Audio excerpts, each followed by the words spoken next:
시편 126편 1절로 6절 말씀 가지고 우리는 꿈꾸는 것 같아도다, 이 같은 제목으로 함께 말씀을 나누기 원합니다. 제목을 한번 따라해 주시기 바랍니다. 우리는 꿈꾸는 것 같아도다.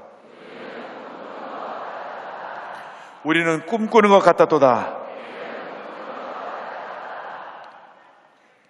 사람이 태어나 한평생을 살면서 해결하려고 아무리 몸부림쳐도 해결하지 못하는 것이 바로 죄의 문제입니다. 사람이 태어나면서 누구나 예외 없이 죄성을 지니고 태어나는데, 죄는 우리를 깊은 절망에 가둬 놓습니다. 덴마크의 세계적인 철학자 킬케고리, 그래서 죽음에 이르는 병이라고 하는 책을 썼습니다. 그는 여기서 절망을 말하고 있는데, 이 절망은 인간의 실존적인 절망, 즉 인간이 갖고 태어난 원죄에 대해서 다루고 있는 것입니다. 죄는 우리를 절망에서 헤어나오지 못하게 합니다. 죄 문제를 해결해 보려고 수많은 사람들이 몸부림쳐 봤지만 결국 더 깊은 죄의 수렁에 빠져서 헤매다가 세상을 떠나고 말았습니다. 이 세상 그 어디에도 죄의 문제를 해결해 줄 사람은 없습니다.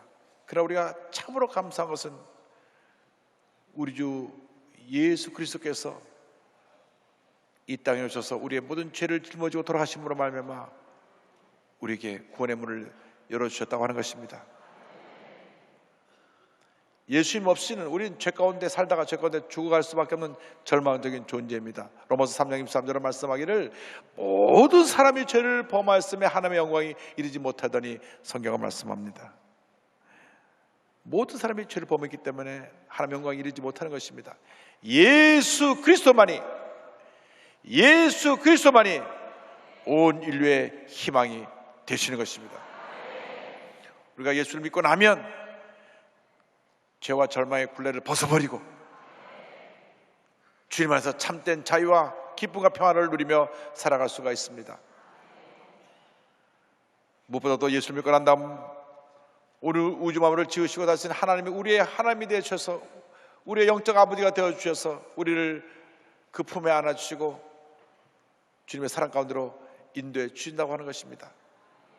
때때로 우리가 문제가 다가오고 어려움이 다가오고 나는 도저히 해결할 수 없는 그러한 깊은 고민과 절망에 빠졌을 때 우리 주님 우리를 그 절망에서 건져주십니다. 첫째로 절망에서 건져주신 하나님에 대해서 말씀을 드리기 원합니다. 시편 126편 1절은 이와 같이 말씀합니다. 야훼께서 시온의 포로를 돌려보내실 때 우리는 꿈꾸는 것 같았도다. 이 말씀의 배경은 이와 같습니다. 하나님이 이 세상의 많은 민족 가운데 이스라엘 민족을 택해서 하나님의 백성으로 삼으셨습니다. 하나님의 놀라운 은혜를 베풀어 주셨습니다. 그래서 저들이 오늘날 팔레스타인 지역에 자리 잡고 이스라엘 왕국을 세우게 되었고, 사울, 다윗, 솔로몬을 이루면서 나라가 부강하고 번성했습니다. 그런데 풍요로움이 임하자 저들이 하나님께 등을 돌렸습니다. 우상을 숭배하고 죄짓고 타락했습니다. 그래서 솔로몬 왕 다음 르호보암 왕 때 이스라엘이 둘로 나눠집니다. 북쪽을 사마리아가 수도가 돼서 이스라엘이라고 부르고 남쪽을 유다라고 불렀습니다. 그것이 주전 922년입니다. 그리고 200년이 지나고 나서 북왕 이스라엘이 아수르에서 멸망을 당하고, 그리고 다시 한 150년 지나서 주전 586년에 남왕국 유다가 바벨론에서 멸망을 당합니다.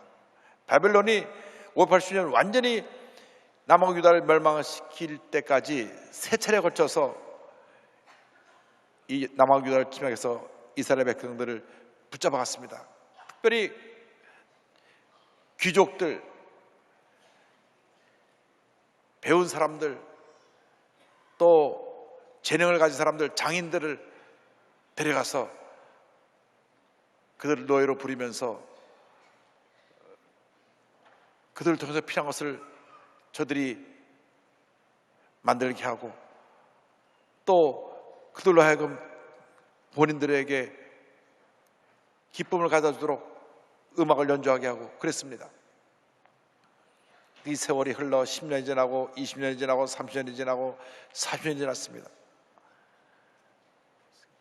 포로를 꿀렸던 사람이 한 사람처럼 생을 떠나기 시작합니다. 50년, 60년 지났을 때 저들은 완전히 이제 우리의 희망은 끝났구나, 내 살아생전 내 고향으로 돌아갈 수는 없겠구나 탄식하며 생을 거의 다 떠나게 됐을 때, 바벨론 왕국이 멸망하고 페르시아 왕국이 새로 등장하고 나서 갑자기 고레스 왕이 이곳에 포로로 끌려왔던 이스라엘 백성들, 그 후손들이 본국으로 돌아와도 좋다, 가서 성전을 지어도 좋다 하는 칙령을 내린 것입니다. 상상치도 못한 일이 일어난 것입니다. 그래서 저들이 우리들이 꿈꾸는 것 같았도다. 그때 살아야 남은 사람은 90세 넘어서 나이가 많이 든 인생의 모든 희망이 다 사라진 백발 노인들 그리고 자손들밖에 없었는데, 갑자기 고레스 왕이 그런 칙령을 내린 것입니다. 꿈에도 그리던 자기 나라로 70년 만에 돌아가게 된 것입니다. 시편 126편 2절을 말씀합니다. 그때 우리 입에는 웃음이 가득하고 우리 혀에는 찬양이 찼었도다.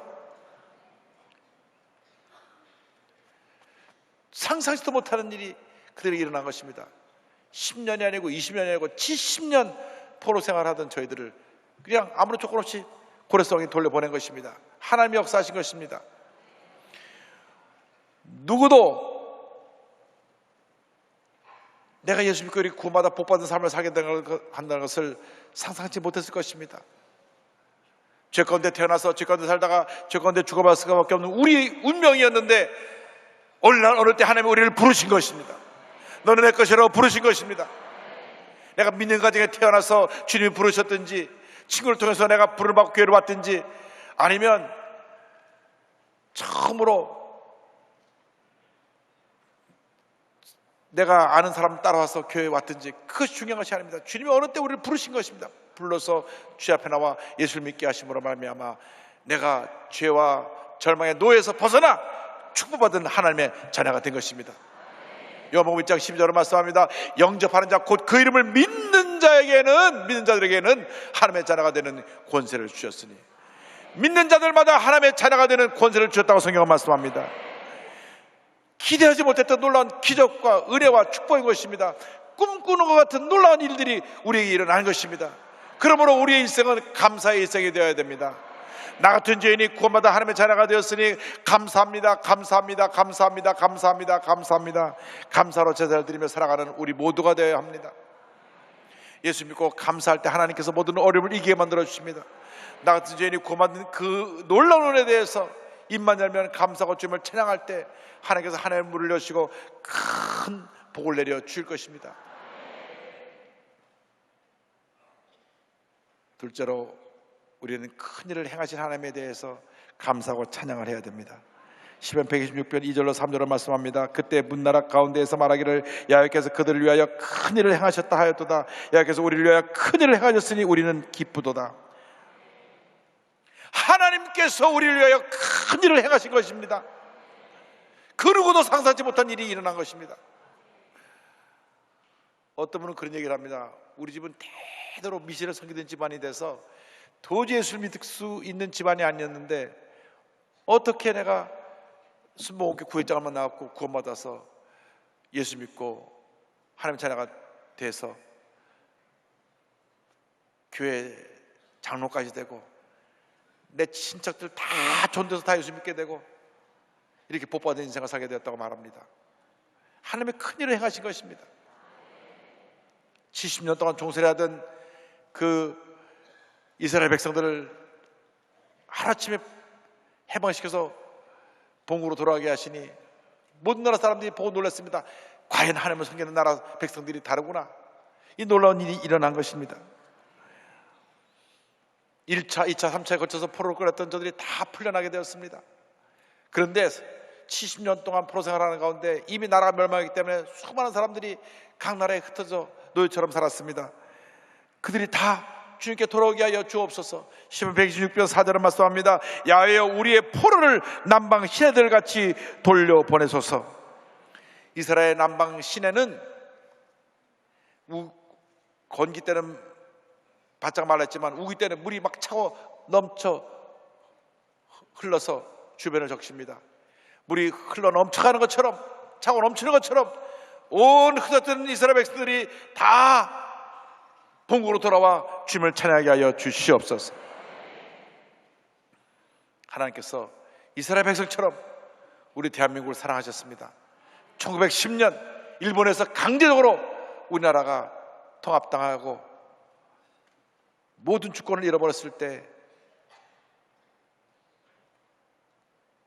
9년 후에 3.1운동을 통해서 우리가 독립 만세운동을 벌였지만 독립을 이루지 못하고, 그로부터 35년 지나서 1945년 8월 15일 꿈에도 그리던 해방을 맞게 된 것입니다. 하나님이 하신 것입니다. 할렐루야. 그 누구도 상상치 못한 일이 일어난 것입니다. 35년 동안 일제차였던 우리가 1945년 8월 18일에 해방됐는데, 해방의 기쁨도 잠시 나라가 반으로 나눠져서 북쪽은 공산 국가가 되고 남쪽은 자유민주 국가가 됐습니다. 그렇게 나눠진 지 올해로 74년입니다. 주여, 우리 대한민국의 진정한 통일이라고 하여 주시되 예수 그리스도의 복음을 통한 복음 통일, 자유민주국가의 통일이 이루어지게 하여 주시옵소서. 제2차 세계대전이 끝나고 난 후 2차 세계대전을 일으킨 장본인 독일도 마찬가지로 반이 나눠져서 동쪽은 공산국가가 되고 서쪽은 자유민주주의 국가가 됐습니다. 그 나라가 갑자기 통일된다는 것은 그 누구도 상상하지 못했습니다. 그러나 1982년 5월부터 매주 월요일 오후 5시에 성니콜라이 성당에 모여서 저들이 기도하기 시작했습니다. 주여, 독일의 통일이다 오게 하여 주옵소서. 우리 같은 민족이 헤어진 지 벌써 수십 년입니다. 40년이 지났습니다. 우리를 하나 되게 하여 주옵소서. 하나 되게 하여 주옵소서. 7년 동안 기도하고 또 기도하고 또 기도했더니 1989년 11월 베를린 장벽을 와르르 무너뜨려 주시고 독일이 하나 되게 만들어 주신 것입니다. 할렐루야. 이와 같은 놀라운 일들이 우리 대한민국도 일어나게 하여 주시옵소서. 예레미야 33장 2절을 말씀합니다. 이를 행하시는 야훼, 그것을 만들며 성취하시는 야훼, 이를 그 이름을 야훼라 하는 이가 이와 같이 이르시도다. 할렐루야. 주님이 이를 행하시고 그 일을 만드시고 성취하시는 것입니다. 주님께 맡기고 믿고 의지하고 기도하고 나가면 반드시 주님의 날에 놀라운 기적이 일어나게 될 것입니다. 우리가 우리 인생의 운전대를 쥐고 운전하는 것 같지만 우리 뒤에 우리 일생을 주관하신 주님이 우리 운전을 딱 붙잡고 우리의 길을 인도하고 계신 것입니다. 우리의 길을 인도하고 계시고 우리 교회의 길을 인도하고 계시고 우리 대한민국의 길을 인도하고 계시고 전 세계 교회를 인도하고 계신 것입니다. 이 하나님은 참으로 좋으신 하나님이십니다. 셋째로 합력과 선을 이루신 하나님에 대해서 말씀을 드리기 원합니다. 시편 126편 5절과 6절을 말씀합니다. 눈물을 흘리며 씨를 뿌리는 자는 기쁨으로 거두리로다. 울며 씨를 뿌리러 나가는 자는 반드시 기쁨으로 그 곡식단을 가지고 돌아오리로다. 이스라엘 백성들이 바벨론에서 70년 동안 포로 생활하면서 울고 또 울고 또 울었습니다. 고향이 그리워서 울고 헤어진 가족이 그리워서 울고 그 성전이 무너진 것이 너무 안타까워서 마음이 괴로워서 울고 포로 생활로 저들이 당하는 고난 때문에 울고 그들에게 조롱당하고 멸시당한 그 아픔 때문에 울고 또 울었습니다. 울면서 주님을 바라보았습니다. 주님, 나의 눈물을 보시옵소서. 나의 눈물을 보시옵소서. 나의 눈물을 보시옵소서. 너무나 힘들고 고통스럽고 괴로워서 그들은 울고 또 울었습니다. 그 눈물이 헛되지 않았습니다. 그 눈물이 다 하늘나라의 보석함에 쌓인 보석돌로 변화되어서 주님의 때에 위대한 기적을 만들어내게 된 것입니다. 70년 만에 그 눈물의 양이 다 찼을 때 수증기가 올라가서 그 양의 참은 비가 내려 쏟아지듯이 눈물의 기도가 상달되어 은혜의 비로 쏟아지게 된 것입니다. 농부가 봄에 나가서 밭을 갈고 씨앗을 뿌리며 땀을 뻘뻘 흘리며 정말 온몸이 부서지게 일을 합니다. 눈물로 씨앗을 뿌립니다. 그러나 가을이 돼서 풍성한 곡식과 열매를 거둘 때는 그 눈물의 씨앗이 기쁨의 곡식에 다녀 그들에게 돌아오는 것입니다. 우리 인생도 마찬가지입니다. 여러분이 눈물을 흘리면 흘릴수록 그 눈물들이 주님의 보좌에 상대하여 주님이 기억하신 눈물들이 되어서 반드시 응답으로, 기적으로, 축복으로, 은혜로 여러분에게 다가올 것입니다. 자녀를 위해서 흘린 눈물만큼 그 자녀의 일생이 빛난 일생이 될 것입니다. 가족을 위해서 흘린 눈물만큼 그 가족에게 그것이 축복으로, 은혜로 다가올 것입니다. 직장과 사업에서 흘린 눈물만큼 하나님의 은혜가 직장과 사업에 임할 것입니다. 여러분의 미래를 위해서 흘린 눈물만큼 여러분의 미래가 아름답게 변화될 것입니다. 절대로 고난 중에 절망하고 낙심하고 주저앉지 마시고 믿음으로 일어나시기 바랍니다. 모든 것이 합력한 손을 이루신 주님의 은혜를 체험하시길 바랍니다. 로마서 5장 3절로 4절을 말씀합니다. 다만 이뿐 아니라 우리가 환난 중에도 즐거워하나니 이는 환난은 인내를, 인내는 연단을, 연단은 소망을 이루는 줄 알미로다. 환난을 당했는데 슬퍼 울고 탄식하고 잠 못 자고 괴로워하는 것이 당연한데 성경 말씀하기를 환난 중에도 즐거워하라. 왜냐하면 이 고난을 통하여 내가 인내를 배우게 되고 인내를 통하여 내가 연단받아 훈련되어져 준비된 일꾼이 되고 준비된 일꾼이 되면 그 너의 눈물이 변하여 축복이 되고 소망이 되고 기적이 되고 은혜가 될 것이다. 할렐루야. 이 놀라운 은혜 감사하는 여러분 되기를 바랍니다. 그리고 우리 모두에게 로마서 8장 28절에 축복의 말씀을 주십니다. 다 같이 고백합니다. 우리가 알거니와 하나님을 사랑하는 자 곧 그의 뜻대로 부르심을 입은 자들에게는 모든 것이 합력하여 선을 이루느니라. 할렐루야. 모든 것이 합력하여 선을 이루느니라. 모든 것이 합력하여 선을 이루느니라. 모든 것이 합력하여 선을 이루느니라. 그 어떤 여러분의 삶 속에 상처도 고통도 괴로움도 그것이 이유 없이 지나가는 것이 아니라 나중에 이것이 다 어우러져서 아름다운 하나님의 작품으로 변화되어 여러분에게 영광된 미래가 다가오게 될 것입니다. 그 하나 우연이 없습니다. 그 어떤 하나 여러분의 당하는 실패와 상처와 고통과 괴로움이 그냥 우연적으로 지나가는 것이 아닙니다. 이 모든 것이 다 어우러져서 아름다운 하나님의 작품을 만들어가고 있는 것입니다. 고난은 축복입니다. 예수님의 십자가 고난이 예수님을 따른 제자들에게는 절망이었지만 고난 후에 부활을 통해서 저들에게 영원한 희망이 되었다는 것을 잊지 말아야 합니다. 우리에게 십자가는 고난이지만 동시에 축복입니다. 십자가를 더욱 사랑해야 될 것은 십자가를 통해서 우리의 절망이 깨어지고 죄와 저주가 사라지고 주님의 은혜와 축복이 임하기 때문인 것입니다. 이 땅에 와서 최초로 순교한 개신교 선교사 토마스 선교사를 소개함으로 오늘 말씀을 마무리합니다. 이분 1840년 9월 달에 영국 웨일즈 지방에서 태어났습니다. 목사님 아들로 태어났는데 그가 신학교에 가면서부터 나는 선교사가 되겠다. 선교사가 되겠다. 그래서 23살에 대학과 신학교를 졸업하고 난 후에 런던 선교회 파송을 받고 중국 상해 선교사로 갑니다. 그런데 도착해서 얼마 있지 않아 가지고 그의 사랑하는 아내가 아이를 가졌는데 아이가 유산이 되면서 아내도 균에 감염돼서 죽고 맙니다. 23살의 젊은 선교사로 목사로 정말 감당하기 어려운 고통이었을 것입니다. 중교 와서 선교도 시작하기 전에 제대로 일도 시작하기 전에 아이도 죽고 아내도 세상을 떠났기 때문에 그는 깊이 낙심하고 절망에 빠졌을 것입니다. 기록을 보면 한 2년 동안 손을 놓고 있었어요.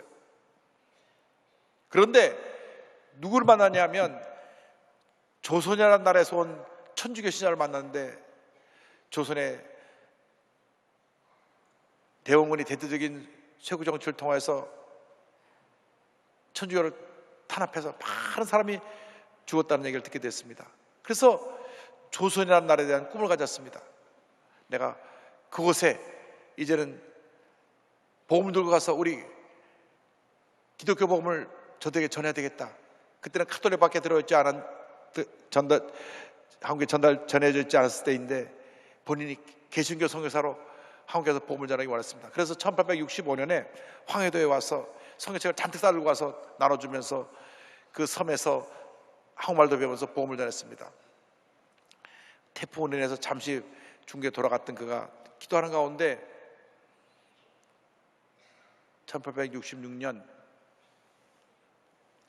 조선에 무역을 하러 가는 미국 상선 제너럴 셔먼호를 그가 알게 되었고, 그들에게 부탁해서 그 배에 통역관으로 탑니다. 통역관으로 타가지고 이 제너럴 셔먼을 타고 이제 대동강을 거슬러 평양으로 올라오는데, 기록에 따르면 1860년 8월 9일이라고 되어 있어요. 이제 올라오는 그 배를 타고 그 출발해서 올라오는데, 평양에서 관리가 나와서 배에 탔습니다. 이 왜 배가 여기까지 올라왔습니까? 우리 미국 상선인데 조선과 무역을 하려 합니다. 우리는 다른 나라와 무역을 하지 않습니다. 돌아가십시오. 돌아가야 되는데 이 제너럴 셔먼호가 가지 않고 버팁니다. 그래서 거기서 전투가 시작됐습니다. 이 배가 가지 않고 계속 거기서 평양 대동강가에 머물러 있으니까 백성들이 와서 돌을 던지고 총을 쏘고 하는데, 이 상선이 무장한 상선이었어요. 거기서 대포로 막 사격을 하고 총을 쏘니까 전투가 커졌습니다. 한참 전투하는 중에 서해에 썰물이 돼서 물이 싹 빠지면서 강물 수위가 낮아지니까 이 큰 배가 걸리고 말았습니다. 수심이 낮아져가지고.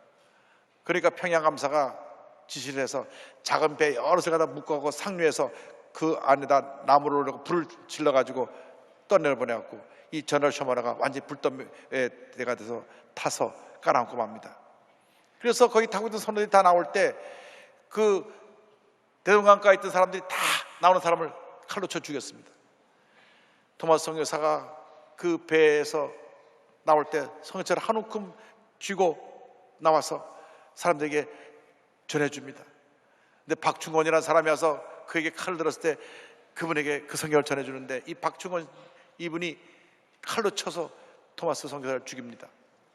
피를 흘리며 26살의 젊은 선교사가 한국 최초의 순교자가 됩니다. 1866년 9월 2일입니다. 근데 죽이고 돌아가려다가 그가 자기가 죽기 전에 자기를 애타게 바라면서 준 성경이 저게 뭔가 하고 그 성경책을 들고 집에 가서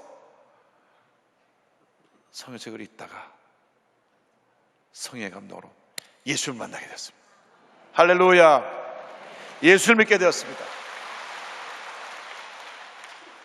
토마스 선교사는 토막이 나서 죽임을 당하고 그곳에서 불을 질러 태워서 흔적없이 사라졌지만, 그가 전한 성경이 한 사람을 변화시키고 한 가정을 변화시켜서 그분은 나중에 교회 이제 기록을 보면 영수가 되었다는데, 우리나라 요즘 말하면 안수집사쯤 된 것 같습니다. 그래서 열심히 충성하는 교회 일꾼이 되었고, 그 토마스 선교사가 갖고 온 성경이 많은 기적을 나타냈는데, 그때 한 어린아이가 와서 성경책을 버린 걸 몇 권 주워가 갖고 집에 가져갔는데, 그것을 뜯어서 벽지를 다 발랐어요. 그런데 그 집 집에 찾아왔던 분이 벽지 보고 읽다가 예수 믿게 되고, 그래서 대동강은 피로 물들었지만 그 순교의 피가 온 평양시를 주의 보험으로 뒤덮어서 평양에 큰 부흥도 일어나게 된 것입니다.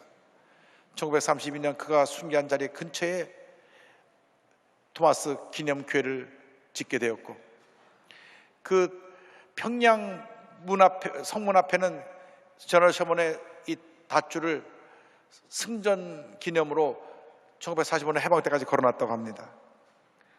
그런데 그 순교의 피가 온 평양을 뒤덮고 북한을 뒤덮어서 평양이 복음화 되고 북한이 복음화 되고, 그 복음이 이 월남한 사람을 통해서 남쪽에 더욱 확산되어 우리 대한민국이 지금 아시아 최대 기독교 국가로 변화가 된 것입니다. 이 모두 하나님의 은혜입니다. 할렐루야. 평양은 한때 동양의 예루살렘으로까지 불리움을 받았고요, 초대 교부인 토틀리아는 순교자의 피는 교회의 씨앗이 되고 교회는 순교자의 피를 먹고 자란다고 말한 바 있습니다. 토마스 선교사를 비롯한 수많은 순교자들이 피를 먹은 한국교회는 울창한 숲을 이루고 많은 열매를 맺는 아시아 최대 기독교 국가가 되어서 복음을 세계 만방에 전하고 있는 것입니다. 한 사람은 죽었지만 그 죽음이 어떤 위대한 결과를 가져오게 된 것입니다. 고난은 고난으로 끝나는 것이 아닙니다. 고난 후에 다가올 위대한 축복이 여러분을 기다리고 있습니다. 절대로 낙심하지 말고 포기하지 말고 주저앉지 말고 믿어야죠. 언제까지 주님만 꼭 붙잡고 고난의 때에, 환난의 때에 믿음으로 전진 또 전진 또 전진 또 전진하여 위대한 하나님의 축복을 받아들이는 여러분 모두가 되시기를 주님의 이름으로 축원합니다. 축원합니다. 축원합니다.